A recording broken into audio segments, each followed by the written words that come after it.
The call came at 6:47 inches the morning, the way most bad news comes quietly, through a device that fits in your palm. Daniel Carter stared at the screen, watching the number blink. He already knew what it was. He'd memorized the billing department's number the way soldiers memorize terrain. Not because they want to, but because survival demands it. He let it ring twice more, then answered. "Mr. Carter, this is Mercy General calling regarding account number." "I know the account number," he said. "Give me until Friday." A pause. The woman on the other end had a practiced voice, the kind that learns to carry difficult information without becoming it. "Mr. Carter, this is the third extension we've processed this billing cycle. The outstanding balance is," "I know the balance." He did. $42,618. He knew it the way he knew his own reflection. Intimately, with a specific kind of exhaustion. "Friday," he said again. "I'll have something by Friday." He hung up before she could respond, not out of rudeness, but because there was nothing else to say. He slid the phone into his front pocket and looked out the window of room 318. Below, the hospital parking lot was still half dark. The early November sky, the color of old concrete. A janitor pushed a cart slowly between rows of cars. A nurse in scrubs walked fast, head down, coffee in hand. Ordinary life, moving at its ordinary speed. Behind him, Lily slept. She was 7 years old, and she slept the way all sick children sleep deeply, absolutely, as if sleep were the only place where the illness had no jurisdiction. Her hair was growing back, pale and fine, like the first grass after a hard winter. Someone from the pediatric ward had taped a paper sun to the wall above her bed. A nurse named Donna had drawn a smiley face on it with a marker. And Lily had named it Gerald. Daniel sat down in the chair beside the bed. The vinyl creaked. He had been in this chair, or chairs like it, for 2 years now. His life before Lily's diagnosis felt like something that had happened to a different person, a younger man who slept full nights and owned plans for the future. That man had a fiancée. That man had believed in forward motion, in the idea that effort and time produced results in a predictable direction. That man had been wrong. Daniel was 34 now, and he looked 34 in the specific way that hard years produce. Not old exactly, but settled, the face wearing its history without apology. He worked HVAC, repair heating, ventilation, air conditioning. He drove a white panel van with Carter and Sons, stenciled on the side, though there had never been any sons, and the business had belonged to his father once, who had left it to him not out of wealth but out of necessity. He knew how buildings breathed. He knew ductwork and refrigerant lines, and the precise angle at which condensation forms. He was good at it. He charged fairly. He worked long hours. It was not enough. It was never quite enough. Lily's chemo ran 3 cycles. Each cycle had a name, like a small war with its own theater designation. They were in cycle 2 of the 3rd protocol, which her oncologist, Dr. Patricia Wren, described as aggressive but promising. Promising was a word Daniel had learned to receive with his whole body, like a small gift held loosely. Promising was not guaranteed. Promising was not cured. Promising was the best thing anyone in this hospital ever offered. He had stopped arguing with language like that. He just wrote it down. He kept a small notebook in his jacket pocket. Not a phone, a paper notebook, spiral-bound. The kind you buy in packs of 5 at the drugstore. In it he wrote every dosage, every CBC result, every phrase the doctors used that he needed to look up later. He wrote the names of nurses who were kind. He underlined the appointments he couldn't miss. He had filled 3 notebooks since the diagnosis. The 4th was almost full. The thing about 2 years of hospital time is that it becomes its own kind of home. Not in any comfortable sense. The vinyl chair was still vinyl. The overhead light still produced the particular headache that only fluorescent bulbs can manufacture. The smell was still the smell, but he knew the rhythm of the floor. He knew the names of the overnight nurses and which of them would bring an extra blanket without being asked. He knew that the vending machine on the 2nd floor restocked on Tuesdays. that the parking structure elevator was slower on cold mornings, that Dr. Wren always knocked twice before entering. He knew the language of the monitors, had learned to parse which alarms were procedural and which were not, in the way you learn to parse sounds in a building you've worked in for years by accumulated exposure, by the calibration of attention. His colleagues at the HVAC business, most of them had been decent about the scheduled disruptions. His one consistent employee, a man named Dale, who had worked for his father before him and had the incurious loyalty of a person who measures the world in terms of reliability, had taken on more of the field work without comment.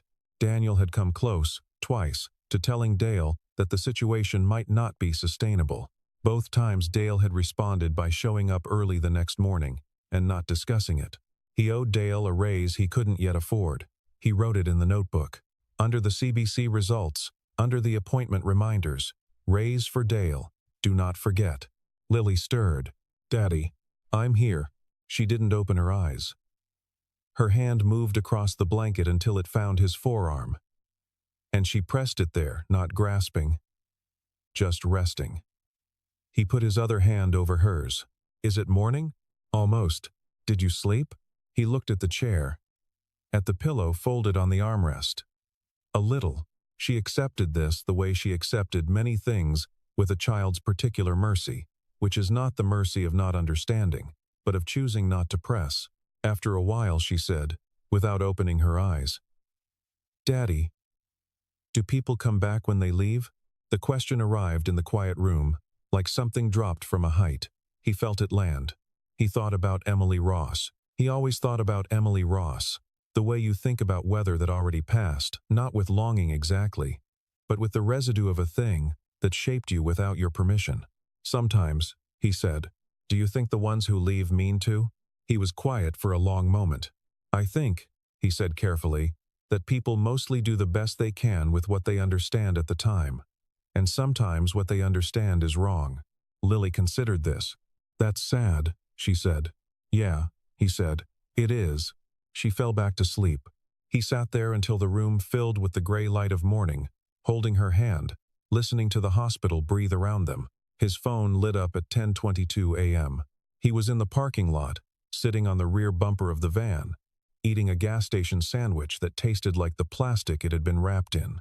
He had 40 minutes before Lily's afternoon labs, and he was using them to return 3 work calls he'd missed during the morning's infusion. The message came between the second and third call. He almost didn't look at it.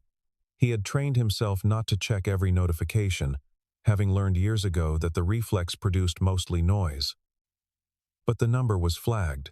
He deleted the contact, deleted it deliberately. On a Sunday 3 years ago, sitting at his kitchen table with a glass of water he hadn't touched, but the number itself had apparently survived in some cache, some residue of the phone's memory. The screen showed, Emily R. He stopped, the sandwich wrapper crinkled in his hand. He became very still. If you still want me, come get me. He read it 3 times. Then he put the phone face down on the bumper, looked at the parking lot, at a minivan, pulling slowly into a space, at a crow walking along a concrete divider. He breathed. Then he picked the phone back up. If you still want me, come get me. A second message had come in while he was looking at the crow. Before I say yes, I needed to know if you ever meant what you said.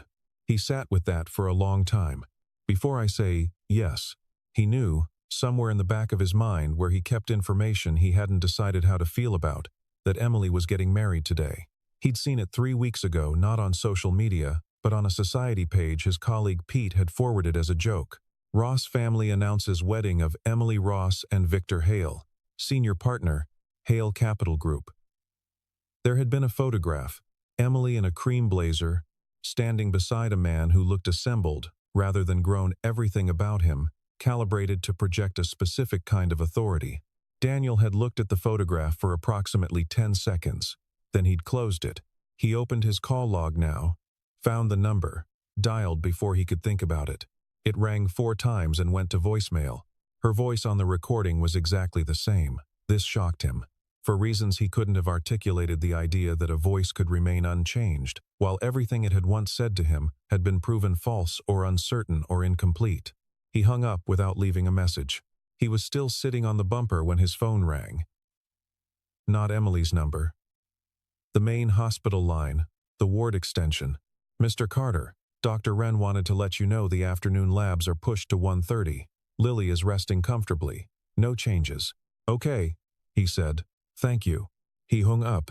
He had 2 hours and 8 minutes. He went back inside. Lily was awake, drawing in the sketchbook a volunteer had brought her. She was drawing a horse. She drew horses constantly, always from memory, and they were always recognizably horses, and always slightly wrong in a way that made them more interesting than photographs. She looked up when he came in. You have that face, she said. What face? The thinking face. The one where your eyebrows go like this. She demonstrated, pulling her brows together with theatrical severity. He almost laughed. Almost. Lily, he said, sitting beside her. There's something I need to figure out. Is it bad? I don't know yet. She went back to her horse. She added a mane in long, deliberate strokes. If she's important, Lily said, without looking up, you should go. He stared at her. How did you? You called someone and got their voicemail, and then sat outside for a really long time. She glanced at him sideways. I was watching through the window. That window faces the parking lot. I know. The bed goes up. Donna showed me. He sat back. He rubbed his face. It's complicated, he said. Most important things are, said Lily, with the serene authority of a 7-year-old who has spent 2 years listening to adults talk about difficult things. Go. I'll be here. He drove. The highway opened out beyond the city limits into flat Texas scrubland, the road straight and indifferent, the sky a pale white dome above it. He had 80 minutes, maybe, before he needed to turn back for Lily's labs. The wedding venue, the Stonegate Hotel, he'd found it in under a minute, with a single search, was 40 minutes north.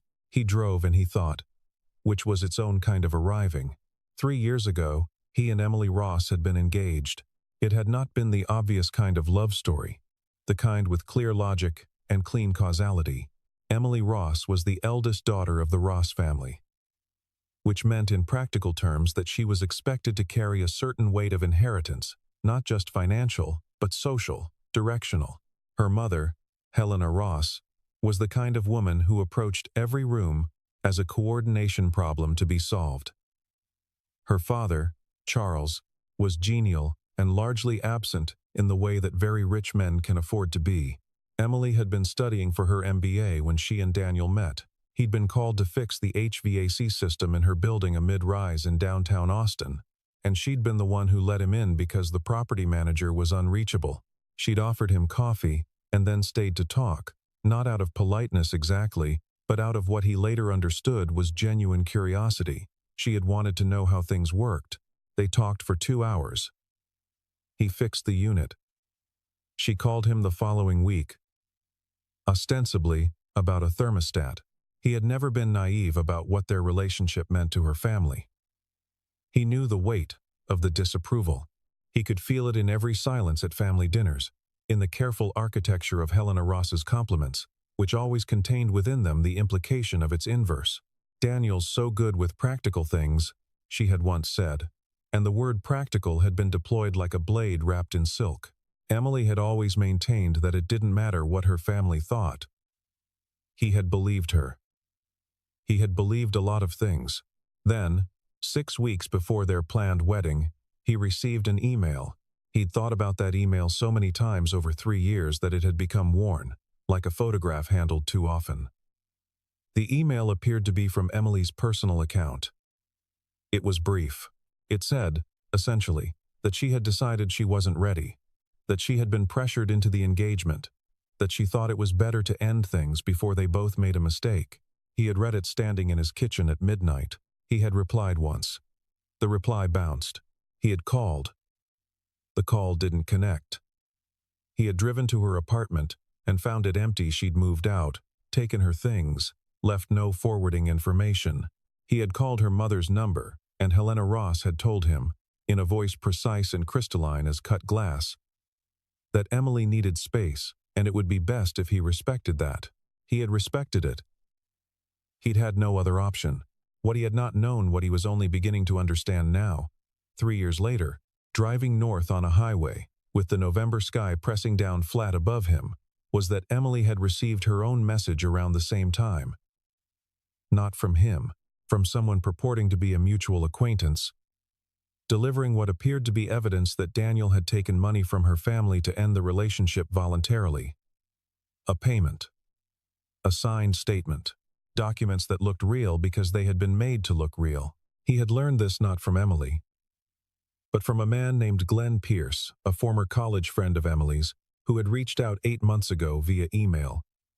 Cautiously, to say he'd been holding on to something for a long time and wasn't sure anymore if staying quiet was the right thing to do. Glenn had described, in a careful and somewhat pained email, a conversation he'd witnessed at a private function 2 years prior. Victor Hale, already pursuing Emily at that point, speaking to someone on a phone call that he clearly hadn't realized could be overheard. The words Glenn had caught. The documents did what they were supposed to do. And she doesn't know it wasn't real. And Carter is completely out of the picture. Daniel had read Glenn's email in the parking lot, outside a grocery store, and sat very still for a long time. He had not contacted Emily after that. He had wanted to. He had drafted and deleted several messages. What stopped him was not cowardice. Exactly, he had grown past the age when he could be entirely honest with himself about what was cowardice and what was a different, more defensible kind of restraint. What stopped him was a clear-eyed accounting of what he had and what he didn't.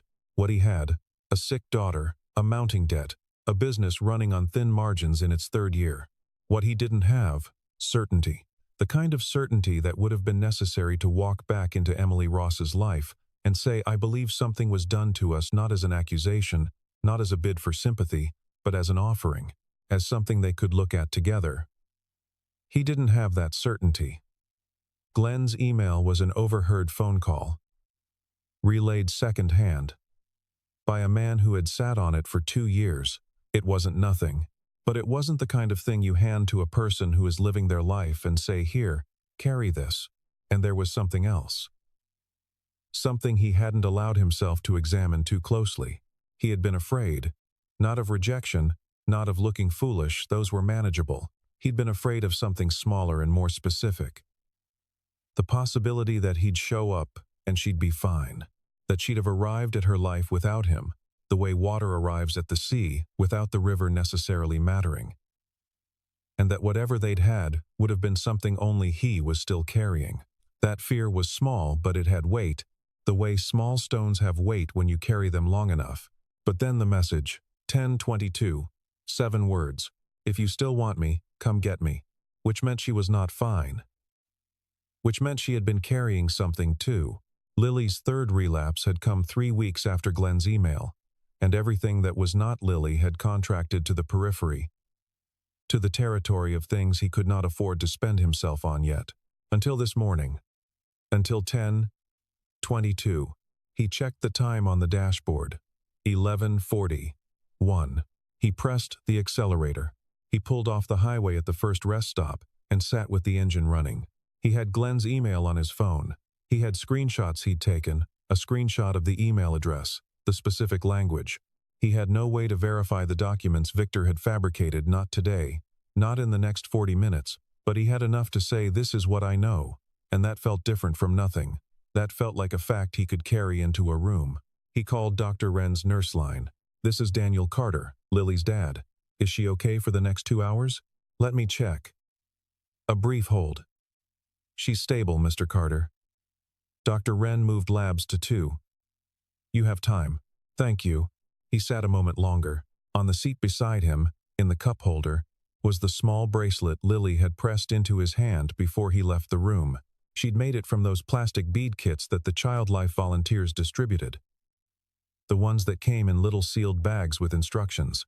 It was blue and white, uneven, in the way that handmade things are uneven, more honest for it. So you don't forget to come back, she had said. He picked it up, turned it once in his fingers, put it on his wrist. He pulled back onto the highway. The Stonegate Hotel occupied a low rise above the highway. Its stone facade and manicured grounds arranged with the kind of aesthetic that suggests money has been present long enough to become tasteful. 2 photographers worked the entrance. A florist's van was parked on the side road, its back doors open. someone ferrying in white arrangements the size of small bushes. Daniel parked in the overflow lot. He was wearing what he'd been wearing all morning. Dark work pants, a gray Henley, a jacket he'd bought at a department store 3 years ago that had held up mostly through lack of use. He looked like what he was. He had never thought of that as something to apologize for. But standing here, watching men in dark suits file into a vaulted entrance, he felt the gap between worlds as a physical thing, like a difference in air pressure. He walked to the entrance.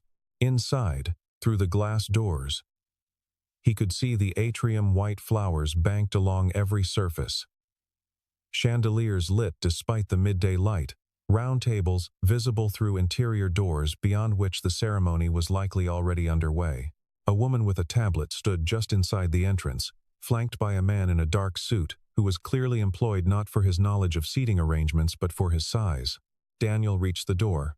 The suited man moved slightly, not aggressively, but decisively. Invitation or family? Neither, Daniel said. I'm here for Emily. Sir, Emily Ross. I need to speak with her. Sir, the ceremony is in progress. If you're not on the guest list, Daniel Carter. He said it calmly. Tell them that name. The man's expression didn't change, but something in his posture shifted a slight recalibration, like a door adjusted in its frame. He leaned to say something to the woman with the tablet. She looked at her tablet. Then she looked up at him, with an expression he couldn't read. One moment, she said. The moment lasted approximately 90 seconds, during which Daniel stood in the November cold, watching through the glass doors at the assembled architecture of a life he had no part in. Flower arrangements that cost more than his monthly van payment. Candles in hurricane glasses. A string quartet visible through a side door, playing something composed and continuous. The tablet woman returned. You can go in, she said. He didn't ask why. He just went. The ceremony room was high-ceilinged, with arched windows throwing winter light in long angles across the assembled guests. Perhaps 200 people, the kind of crowd where every person looks like someone you should probably recognize. Silk and wool and pearls and careful hair. At the front, beneath an arch of white roses arranged with surgical precision, Victor Hale stood in a bespoke charcoal suit, hands clasped, expression comfortable in the practiced way of men who have always been exactly where they expected to be. And Emily, she stood beside him in a dress the color of cream, her brown hair drawn back, her shoulders precise, her hands holding a bouquet of white and pale green. She was beautiful. She had always been beautiful, but what struck Daniel, watching from the back of the room, was that she looked like someone performing stillness, like someone who had arranged themselves very carefully into a position they were not sure they could hold. He had a particular angle on the left side of her face. He could see the way she was holding her jaw, the muscles at the hinge of it barely perceptible but tight. She had always held tension in her jaw. He had told her that once, years ago, in a morning kitchen over coffee. And she had been annoyed for exactly 3 seconds before acknowledging it was true. She was looking at the officiant with the expression of someone reading a document in a language they're not sure they're translating correctly. Victor said something to her, low. The private murmur of a man accustomed to directing things from close range. Her expression didn't change. Her hands adjusted the bouquet, a small, involuntary adjustment. And then her eyes dropped to the flowers for a moment, and in that moment, from 30 feet away, Daniel saw it, the particular quality of someone searching for an exit they don't know how to name. She looked at her phone. She had it in the hand holding the stems. Just a glance. Then she looked up again. He was halfway up the aisle before anyone noticed him. Not running, not striding heroically. Just walking, the way a man walks when he has driven 40 minutes and has nothing left to perform. A murmur began at the back of the room and traveled forward. The way sound travels in closed spaces. Victor saw him first. His expression tightened a brief, controlled tightening, the face of someone who has encountered an unexpected variable in an equation they had considered solved. Then Emily turned. The bouquet shifted in her hands. Her lips parted. The officiant stopped. The room arrived at a silence so complete that Daniel could hear the heating system in the ceiling. He stopped at the end of the aisle. He didn't walk all the way to the front. He stood where he was, in the plain view of 200 people, and said nothing for a moment that lasted long enough to mean something. "You asked me to come," he said. Not loudly. He had never been a loud man. Emily looked at him with an expression he couldn't fully parse. Shock. Yes, but beneath the shock something else. Something that had been held in suspension for a very long time, waiting to find out if it had anywhere to go. Victor stepped forward. "Who authorized?" He looked at the security man who had materialized at the side door. "Get him out." "Victor." Emily's voice was quiet. "Emily." "This is..." "Don't." Still quiet, still holding the bouquet. But something had altered in her posture. The performance of stillness was gone. Whatever had been arranged was no longer arranged. The security man was 6 feet from Daniel when Emily said, "Louder now. Stop." The room held its breath. Victor turned to Emily with the expression of a man adjusting a problem. "Sweetheart, this is clearly..." "Don't call me that right now." She looked at Daniel. Her voice was steadier than he'd expected. "Daniel, I have something you should see," he said. He produced his phone. He'd screenshotted Glenn's email. And behind it, he had printed. Not on a legal document, but on plain paper. Folded in thirds. In the inside pocket of his jacket, the documentation Glenn had forwarded him. The archived original of the email that had been sent to him 3 years ago from what appeared to be Emily's account, pulled from a server log that Glenn had obtained through a former mutual colleague at Emily's family's tech firm. The metadata attached to the original send pointed not to Emily's device, but to an IP address registered to a company called Meridian Strategic Communications. Meridian Strategic Communications was a subsidiary of Hale Capital Group. He didn't present this like a prosecutor. He didn't make a speech.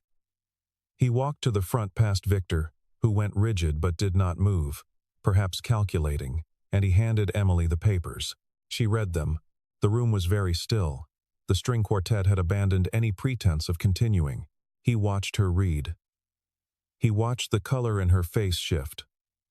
Watched her read the same line twice. Watched her look up at Victor. "What is this?" she said. "Emily, these are clearly fabricated. The metadata is real," Daniel said. "I'm not a lawyer. I can't tell you what it proves in a court, but you can verify it. You can have someone look at it tonight, or tomorrow, or Victor." Emily's voice had a different quality now, stripped of its performance. "Why does this IP address lead to your company?" "It doesn't." "It does." She looked at the paper again.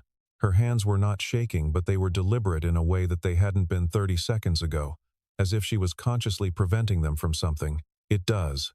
And this email, I never wrote this. I never sent this. Emily, I never wrote this." She looked at him. And in the looking, something enormous and long suppressed rose to the surface of her face and settled there, not as anger, though there was anger, but as comprehension. The particular devastation of understanding something that you should have asked about years ago and didn't. Because the answer seemed too terrible to pursue. "You did this." Victor said nothing. The room said nothing. Helena Ross, in the third row, had the expression of a woman watching an architectural structure she had spent years building begin to shift on its foundation. "You did this," Emily said again. Not a question anymore. Victor's jaw tightened. The calibrated ease left his face by degrees, like paint drying to reveal the surface beneath. "The relationship was going to end anyway," he said. "You know that." "Get out," Emily said. He blinked. "Get out of this room." Her voice was very controlled now. The way water is controlled by a closed fist still, but with pressure behind it. "Get out of this building." He looked at her. Then at the guests, calculating. Then at the security man, who was now looking at Victor rather than at Daniel, which was its own kind of verdict. Victor Hale straightened his jacket. He walked out the side door with the posture of a man who would assign this humiliation to someone else later, in private, in writing. The door closed behind him. The room exhaled. Silence is different when the cause of it has left. It becomes something else, not the silence of held breath, but of people trying to understand what they've just witnessed. Emily stood at the front of the ceremony room, holding papers in one hand and a bridal bouquet in the other, and looked at Daniel. Daniel looked at her. Helena Ross stood up from the third row. Emily. Her voice was the same voice. It had always been precise, orchestral, calibrated for maximum transfer of expectation. The guests. Sit down, Mom. The photographer is. I said sit down. Helena sat down. Emily set the bouquet on the edge of the altar table. She set the papers beside it. She looked at them together for a moment, the white flowers and the evidence of a deception, as if she was considering what they meant in relation to each other. 3 years, she said, not to the room, but not only to Daniel either. I spent 3 years thinking he walked away because he was offered money.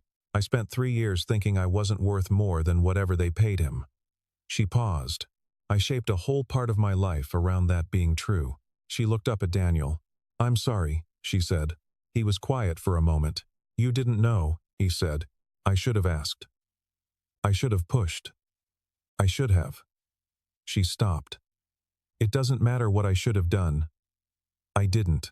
Neither did I, he said. We both took it as given. The room had become something other than a wedding venue. It had become a space where 2 people were conducting a conversation in front of 200 witnesses.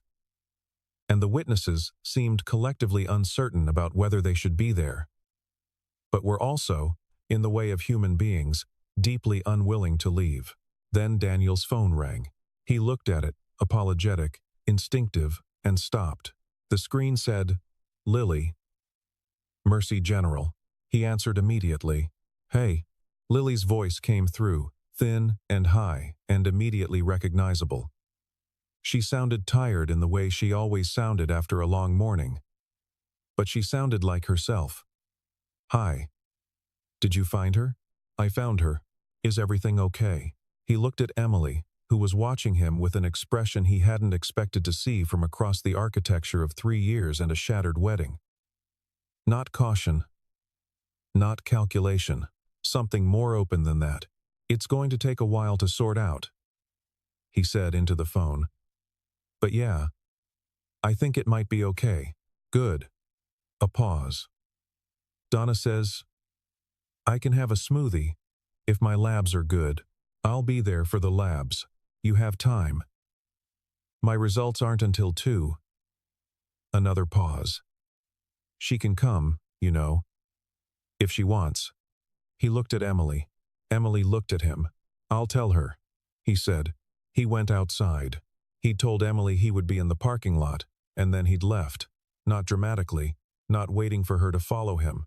He just walked out through the front doors and stood in the pale November air beside his van, which looked very much like what it was against the backdrop of the Stonegate Hotel's manicured grounds. He'd been there maybe 12 minutes when the front doors opened. Emily came out still wearing the dress. She'd taken her hair down somewhere between the ceremony room and the lobby. She was carrying a small purse that she'd retrieved from somewhere, and she'd lost the bouquet.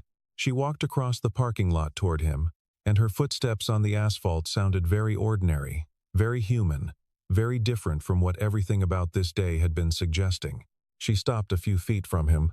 For a moment they just looked at each other, the way people look at each other after a long time and a great deal of intervening experience. I don't know what I'm doing, she said. Okay, I mean that literally. I have no plan for what comes after this moment. Neither do I. She looked at the van, at the lettering on the side. Carter and Sons. It was my dad's. You kept the name. It was a good name. She was quiet for a moment. The wind moved her hair across her face, and she didn't push it away. Who was on the phone? She asked, though she already knew from the way he'd said she can come if she wants. Lily, he said. My daughter. She's 7. She has leukemia. She's in treatment. At Mercy General. He said it the way he always said it now, directly, without softening, because soft versions of it had never served anyone. That's where I came from this morning. Emily received this information without deflecting it. I didn't know, she said. I know. How long? 2 years since diagnosis. 3rd treatment protocol. He looked at the van, at the van's window, at his own dim reflection. She's doing better. She has good days. Today was a good day. Emily looked at the bracelet on his wrist. The uneven blue and white plastic beads. She made that? Before I left. Her expression shifted not with pity, which would have been easier, but with something more honest than that. Something that looked like the recognition of magnitude. She told me to come, he said. She's 7 years old, and she took one look at me and told me I should go. Emily made a soft sound, not quite a laugh. She sounds like she's going to be terrifying when she grows up. She absolutely is. The wind moved again. Somewhere behind the hotel, a car door closed. Life going on at its ordinary speed. I can't promise you anything today, Emily said. I don't think it would be honest to. I'm not asking for promises. I know what I cost you, she said. Not deliberately. But I know what I cost you. I know that I left and didn't ask questions and let someone else write the story of what happened, and I just accepted it. She looked at him. That's not a small thing. No, he said, it isn't. So I can't just say I'm sorry and have it be fixed. I know, but I want to. She stopped. Tried again. When I sent that message this morning, I told myself I was asking for closure, that I just needed to know if you meant it when you said you loved me, so I could walk into that room and sign my name on something and know I'd at least asked. She paused. But that was a lie. I was looking for a reason. I was looking for you to give me a reason. He didn't say anything. I'm going to have to deal with Victor, she said. And my mother. And the contract implications, and the family position, and all of that. It's not simple. She looked at the hotel. Nothing about this is simple. I know. She looked back at him. Can I come to the hospital with you? She asked. He studied her face, the question behind the question. The weight she was putting on the asking of it. Yeah, he said. You can. She nodded. Let me change, she said. I'm not going to a children's hospital in this. She gestured at the dress. Give me 10 minutes. She walked back to the hotel. He stood by the van, in the cold, watching her go. And he felt something move in him cautiously. The way weight shifts on uncertain ground. Not certainty. Not arrival. Just movement. He got in the van. He put the key in the ignition. He waited. 9 minutes later she came back out in dark jeans and a coat, carrying a single bag. She had the look of someone who had made a decision and was not yet sure if it was wise, and had decided not to care about that for now. She got in the passenger seat. He drove. Lily's labs came back at 2:14 p.m. Dr. Wren came in with the results wearing her customary expression, which was careful and honest, the face of a person who has learned to deliver information without inflection, because inflection in either direction can do damage before the facts arrive. Numbers are good, she said. CBC looks better than last cycle at this point. Still watching the white count. But she turned to show him the chart. This is a trend we're happy to see. Daniel looked at the chart. He looked at the column of numbers, and he understood them the way he understood ductwork diagrams. Not as abstractions, but as the internal anatomy of something real. Okay, he said. Okay's an understatement, said Dr. Wren. This is a good result, Mr. Carter. He exhaled. Slowly. Completely. Like pressure releasing from a sealed system. In the bed, Lily was looking at Emily with the specific, unmediated assessment of a child who has no reason to pretend. You're the one, Lily said. Emily looked at her. From the message, you're the one he went to get. Daniel looked at his daughter. Were you listening to my phone calls? I have very good hearing, said Lily, without shame. She's pretty, she told Daniel, as if this were a data point he might have missed. Lily, I'm just saying. Emily, for the first time since the hotel, smiled. It was small and real and unpracticed. Thank you, she told Lily. You're welcome. Lily considered her. Are you going to stay? The question was 7 years old, and therefore had no subtext. It was just a question. Emily looked at Daniel. Then she looked back at Lily. I don't know yet, she said. But I'm here right now. Lily appeared to weigh this. "That's okay," she said. "Right now is usually enough." She went back to her drawing the horse, still being refined. The mane was getting more elaborate. Emily sat in the chair beside the bed, not the chair Daniel usually occupied, a different chair, pulled slightly to the side, and she watched Lily draw without speaking for a while, and Lily let her. Daniel stood at the window. Outside, the parking lot, the gray November sky, the ordinary afternoon proceeding without ceremony. 3 weeks later, a billing coordinator from Mercy General called Daniel's number. He answered, expecting the familiar weight of the conversation, the balance figure, the request for an extension. Instead, she said, "Mr. Carter, I'm calling to notify you that a substantial payment has been made on account number." She read it back to him, bringing the outstanding balance to 0. The payment was accompanied by a note requesting anonymity. A pause. "Do you have any questions?" He was in the parking lot. He was always in the parking lot. "No," he said. "I don't think I do." He knew, of course.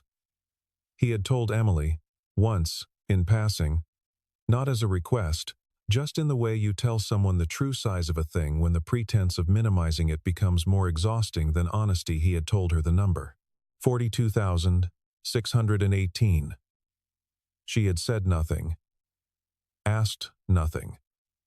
He hadn't pressed it. He almost called her. Then he decided to wait until he saw her. She came that evening, as she had come most evenings for the past 2 weeks. Not every evening she had a life that was being reconstructed from its foundations, legal matters and family conversations, and the considerable work of disentangling herself from a man who had positioned himself as indispensable.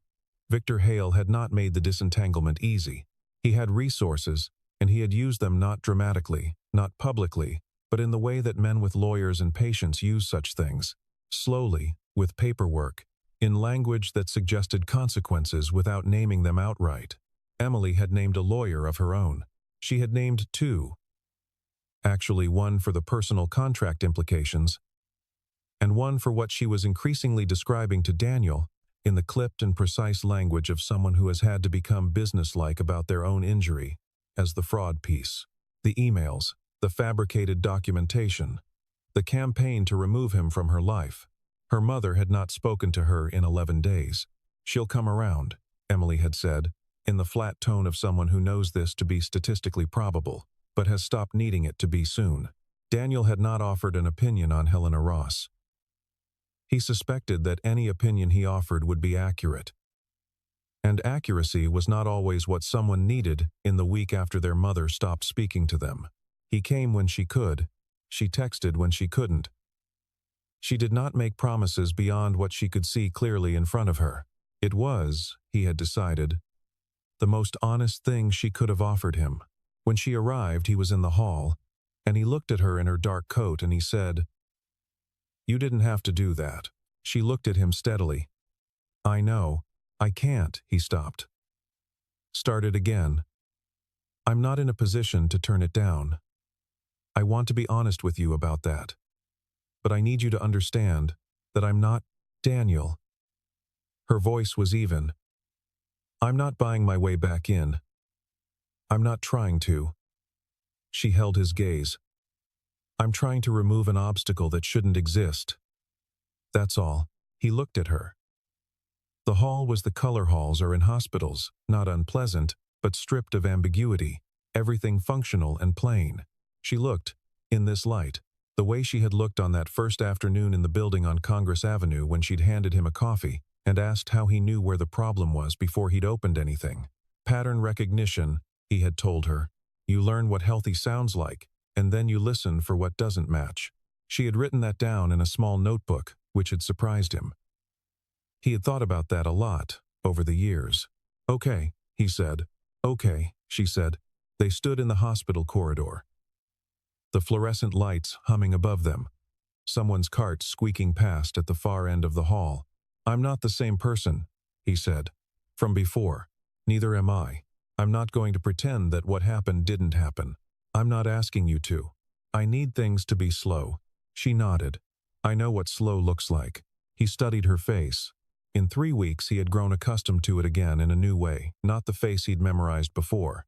which had been the face of someone performing confidence in a relationship she was being pressured to abandon, but this face, plainer, less defended, more willing to receive things without immediately managing them. "Okay," he said, for the third time. Meaning something different each time. It was January when they finally went to the park. Not a romantic gesture, Lily had requested it specifically. As part of her recovery milestones, the doctors had cleared her for outdoor activity in limited duration, and she had announced that she wanted to fly the kite that a nurse named James had brought her from a trip to Colorado. The kite was shaped like a hawk and painted in red and gold. They drove to Barton Creek Park on a Saturday morning, when the sky was the kind of blue that only exists in winter, flat and enormous and clean. Lily ran. Not far, she tired quickly still, and Daniel watched her with the constant peripheral attention he had developed over 2 years. The way a musician monitors a stage for loose cables. But she ran, and her laughter was real and unqualified, and the kite went up into the January sky in long, lunging pulls that she directed with complete concentration. Daniel stood at the edge of the path. Emily stood beside him, not close, not far. They had not yet arrived at easy, physical proximity. They were still in the territory of adjacency, of being in the same space without the old shorthand, learning a new one. They watched Lily in silence for a while. "She's something else," Emily said. "Yeah, she told me yesterday that I have good taste in coats." "High praise." "I thought so." The kite dipped and recovered. Lily made a sharp correction with her wrists, and it pulled higher. "She's going to be okay," Emily said, quietly. "Not a question, not quite." "I think so," Daniel said. "I think she's going to be more than okay." He watched the kite. "She's already more than okay. She's been more than okay through most of this. I don't know how. Maybe she got it from somewhere." He glanced at her. Emily was watching Lily, her profile turned toward the cold morning light, her expression open in a way he was still learning to recognize as characteristic rather than occasional. He looked back at the kite. They stood there together, a foot apart, watching a child fly something red and gold in a January sky. Not holding hands, not making declarations, not arriving at anything final, just standing in the same direction, which was, he had come to understand, how most important things begin.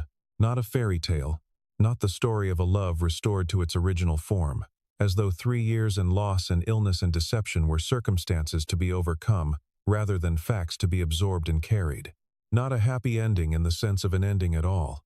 Just a morning in January, cold and clear, with a kite in the air and a child running toward it.